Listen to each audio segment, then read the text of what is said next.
নমস্কার বন্ধুরা, আমি অপূর্ব। আপনাদের স্বাগত জানাই অপূর্ব রেজ 2.0 ইউটিউব চ্যানেলে। বন্ধুরা, চলছে শিব ভক্তদের জন্য বিশেষ মাস শ্রাবণ মাস। এই মাসটির জন্য শিব ভক্তরা সারা বছর ধরে অপেক্ষা করে থাকেন। এই পবিত্র মাসে যদি আপনারা ব্রত বা পূজাপাঠ নাও করতে পারেন, তাহলে এই পবিত্র জিনিসটি অবশ্যই খাদ্য হিসাবে গ্রহণ করুন। শুধু এটি খাওয়ার মাধ্যমে আপনার জীবনে ধীরে ধীরে সমস্ত সমস্যা দূর হতে শুরু করবে।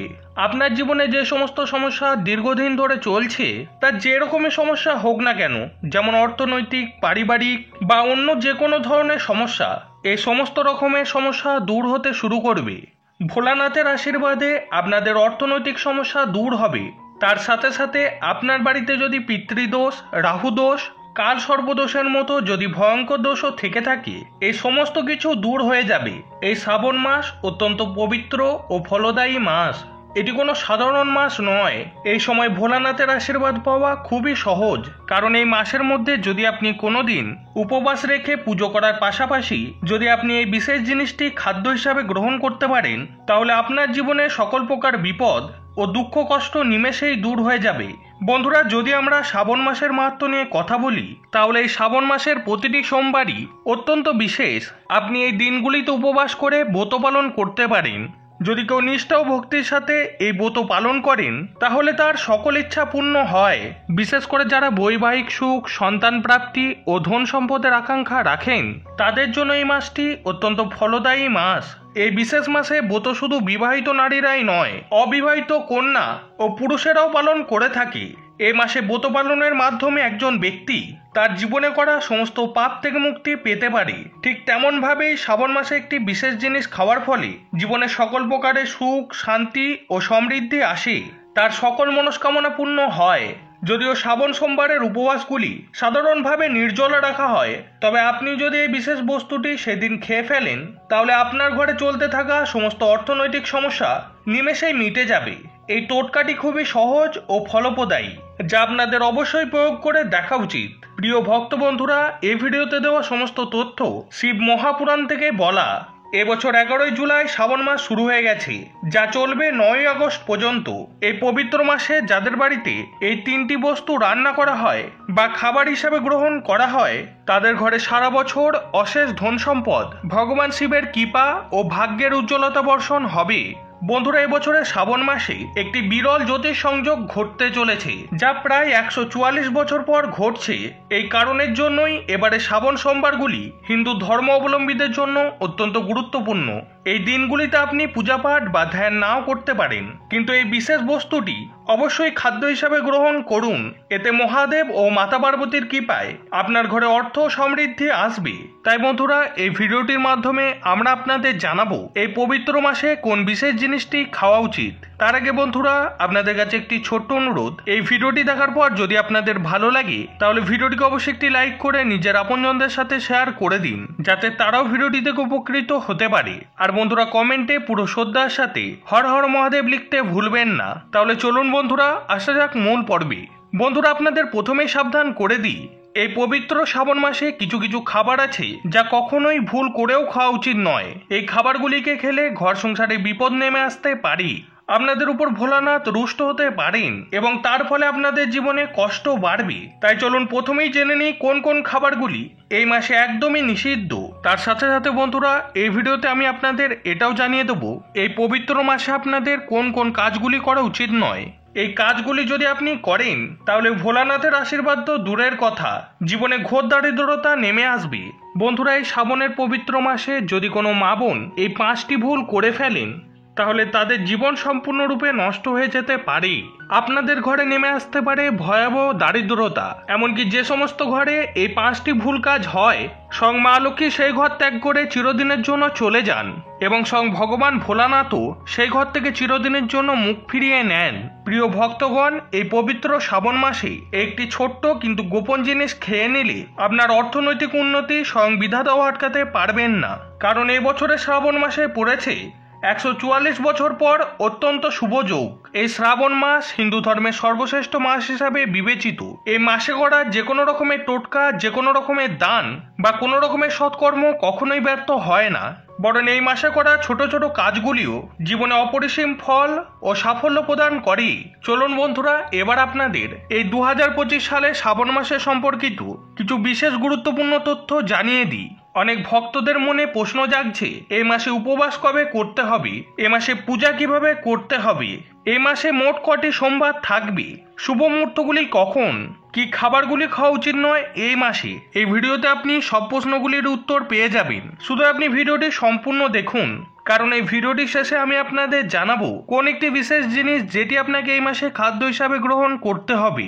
বিশ্বাস করুন, যদি আপনি সেটিকে খেয়ে নেন তাহলে আপনাকে ধনী হওয়ার থেকে সংবিধাতও আটকাতে পারবেন না। তো চলুন ভক্তগণ, প্রথমে জেনে নেওয়া যাক এই বছর অর্থাৎ 2025 সালে শ্রাবণ মাসের মাহাত্ম্য, তার সাথে সাথে শুভ মুহূর্ত এবং পূজার পদ্ধতি সম্পর্কে বিস্তারিত। এই বছর শ্রাবণ মাস আরম্ভ হয়েছে 11 জুলাই 2025 শুক্রবার এবং সমাপ্তি হচ্ছে 9 আগস্ট 2025 শনিবার দিন। এই সময়কালের মধ্যে মোট 4টি সোমবার পড়বে। এই দিনগুলিতে শ্রাবণ সোমবারের ব্রত পালন করা হয়। প্রথম সোমবারটি পড়বে 14 জুলাই 2025, দ্বিতীয় সোমবারটি পড়বে 21 জুলাই 2025, তৃতীয় সোমবারটি পড়বে 28 জুলাই 2025 এবং চতুর্থ সোমবারটি পড়বে 4 আগস্ট 2025। এবার জেনে নেওয়া যাক পূজার পদ্ধতি। প্রথমে সংকল্প স্নান। ব্রহ্ম মুহূর্তে উঠে শুদ্ধ জলে স্নান করুন। এরপর পরিষ্কার পোশাক পরিধান করে ওং নমঃ শিবায় উচ্চারণ করে ব্রতের সংকল্প নিন। এরপর শিবলিঙ্গ বা শিব মূর্তি স্থাপন করুন। এরপর পঞ্চামৃত দিয়ে শিবজির অভিষেক করুন। পঞ্চামৃত অর্থাৎ গঙ্গা জল, দুধ, দই, ঘি ও মধু। এরপর শিবজির অভিষেক করুন। এরপর বেলপাতা, ধুতুরা বা যে কোনো রকমের সাদা ফুল, ভস্ম, চন্দন, অক্ষত ফল ও মিষ্টান্ন নিবেদন করুন এবং ওং নমঃ শিবায় মন্ত্র 108 বার জপ করুন। এছাড়াও শিব চালিসা, রুদ্রাষ্টক ও মহামৃত্যুঞ্জয় মন্ত্র পাঠ করতে পারেন। ব্রত পালনের নিয়ম: একাহারে ব্রত করতে হবে, অর্থাৎ দিনে একবার আহার, তাও শুধু ফল খাওয়া, বা যদি সম্ভব হয় সম্পূর্ণ নির্জল উপবাস করতে পারেন। এই দিন সারাদিন আপনি শিব ভক্তিতে মন দিন, সত্য কথা বলুন, নিজেকে সংযত রাখুন, মদ ও মাংস থেকে সম্পূর্ণভাবে বিরত থাকুন। সন্ধ্যায় পুজো ও আরতি করুন, সন্ধ্যায় দীপ জ্বালিয়ে আরতি করুন। এরপর শ্রাবণ সোমবারের কাহিনী শ্রবণ করুন বা নিজে পাঠ করুন। এরপর জেনে নেওয়া যাক পারণ বা ব্রত ভাঙার নিয়ম। সন্ধ্যার পূজা ও আরতির পরই ব্রত ভাঙতে হবে। পারণের পর খাবার গ্রহণ করা যেতে পারে। পরে আপনি হালকা ফলাহার, দুধ, খিচুড়ি ইত্যাদি খাবার গ্রহণ করতে পারেন। সনাতন ধর্ম মতে এই ব্রত পালনের মাধ্যমে সমস্ত মনোকামনা পূর্ণ হয়। সন্তান সুখ, সমৃদ্ধি ও দাম্পত্য জীবনে সুখ শান্তি বৃদ্ধি পায়। অবিবাহিত নারীরা বিবাহের জন্য আর বিবাহিত নারীরা পরিবারের কল্যাণের জন্য এই ব্রত পালন করে থাকেন। শাস্ত্রমতে শ্রাবণ মাস 12টি মাসের মধ্যে সবথেকে পবিত্র। এই মাসে পূজার মাধ্যমে মানুষ সকল প্রকার পার্থিব সুখ ও সুবিধা এবং হরপার্বতীর আশীর্বাদ প্রাপ্ত করে। ভক্তগণ, শ্রাবণ মাস শুধুমাত্র পূজা ও ব্রত পালনের জন্যই নয়, এটি এমন একটি পবিত্র সময়। এই সময়ে কিছু বিশেষ নিয়ম পালন করার মাধ্যমে আপনি পেতে পারেন রোগ মুক্তি, দারিদ্রতা দূরীকরণ এবং সকল প্রকার দুঃখ থেকে চিরতরে মুক্তি। তার সাথে সাথে জন্ম জন্মান্তরের সমস্ত পাপকর্ম থেকে মুক্তি। এই পবিত্র শ্রাবণ মাসে কি একটি কাজ করলে হবে সকল মনস্কামনা পূর্ণ?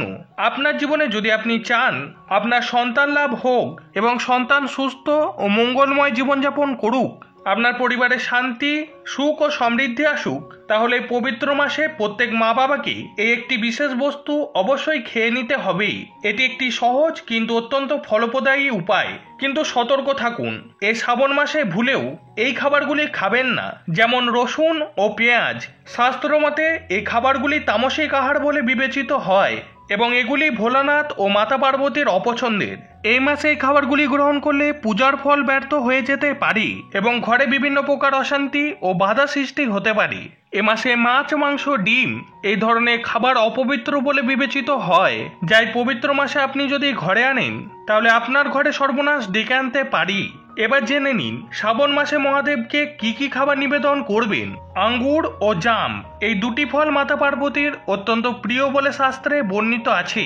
তাই শ্রাবণ মাসে এই ফলগুলিকে প্রসাদ হিসেবে নিবেদন করুন এবং নিজেও গ্রহণ করুন। প্রিয় ভক্তগণ, এই শ্রাবণ মাসে ভোলানাথকে সন্তুষ্ট করতে হলে কিছু বিশেষ ফল ও ভোগ নিবেদন অত্যন্ত গুরুত্বপূর্ণ। তবে সবসময় মনে রাখবেন, ভোলানাথ আপনার প্রেম, ভক্তি ও নিষ্ঠাকে সবথেকে বেশি মূল্য দেন। তাই আপনার দেওয়া উপাদান ছোট হলেও আপনার মনে শ্রদ্ধা ভক্তি বড় হওয়া উচিত। আপনি ভগবান শিবকে এই 5টি ফল অবশ্যই নিবেদন করুন। প্রথম কলা, দ্বিতীয় আঙ্গুর, তৃতীয় আম, চতুর্থ পেঁপে এবং পঞ্চম নারকেল। এই 5টি ফল অত্যন্ত শুভ এবং পবিত্র, যা মহাদেবের অত্যন্ত পছন্দের। কিন্তু আপনি আপনার সাধ্য অনুযায়ী ফল আনুন, তবে এই 5টির মধ্যে যে কোনো 2টি ফল থাকা আবশ্যক। যদি ফল না পাওয়া যায় তাহলে বিকল্প হিসাবে মিছরি, কিশমিশ এইগুলিও ভগবান শিবকে নিবেদন করা যায়। কিন্তু বন্ধুরা, ভোলানাথকে ভুল করেও নাশপাতি নিবেদন করবেন না। নাশপাতি অর্থাৎ নাশ ডেকে আনা ফল, এই কারণে শাস্ত্রমতে নাশপাতিকে অশুভ বলে মনে করা হয় এবং এই ফলটি মহাদেবকে নিবেদন করা থেকে ঘরে চরম দারিদ্রতা ও বিপদ নেমে আসতে পারে। বন্ধুরা, শ্রাবণ মাসে আঙ্গুর খেলে অলৌকিক ফল পাওয়া যায়। শাস্ত্রমতে যে ব্যক্তি শ্রাবণের পবিত্র মাসে আঙ্গুর খায় তার জীবনে কখনো ধনের অভাব হয় না। আঙ্গুরে বিদ্যমান থাকে মা পার্বতীর আশীর্বাদ এবং ভগবান শিবের কৃপা এবং মা লক্ষ্মীর অনন্ত দয়া। তাই এই পবিত্র মাসে আপনারা এই বিশেষ ফল অর্থাৎ আঙ্গুর গ্রহণ করবেন। এছাড়া বন্ধুরা, যদি গুড়, ছোলা ও আখ মহাদেবকে নিবেদন করতে পারেন, এটিও কিন্তু মহাদেবের অত্যন্ত পছন্দের। তাই বন্ধুরা, আপনারা আপনাদের সাধ্যমতো ভোগ ও ফল ভোলানাথকে নিবেদন করুন। সবসময় মনে রাখবেন, আপনার ভক্তি ভরে দেওয়া প্রতিটি বস্তু ভগবান শিব ও মাতা পার্বতী অবশ্যই গ্রহণ করবেন। তো বন্ধুরা, আজকের ভিডিওতে এ পর্যন্তই। ভিডিওটি দেখে যদি আপনাদের ভালো লাগে তাহলে ভিডিওটিকে অবশ্যই একটি লাইক করে দিন। আর এই চ্যানেলে যারা নতুন এসেছেন তাদের কাছে একটি ছোট্ট অনুরোধ, চ্যানেলটিকে অবশ্যই সাবস্ক্রাইব করে পাশে থাকা বেল আইকনটিকে অলে সেট করে দিন এরকম নিত্য নতুন ভিডিও প্রতিদিন দেখার জন্য। ঈশ্বরের কাছে প্রার্থনা করি আপনারা সবাই ভালো থাকুন, সুস্থ থাকুন। জয় শ্রীকৃষ্ণ। রাধে রাধে।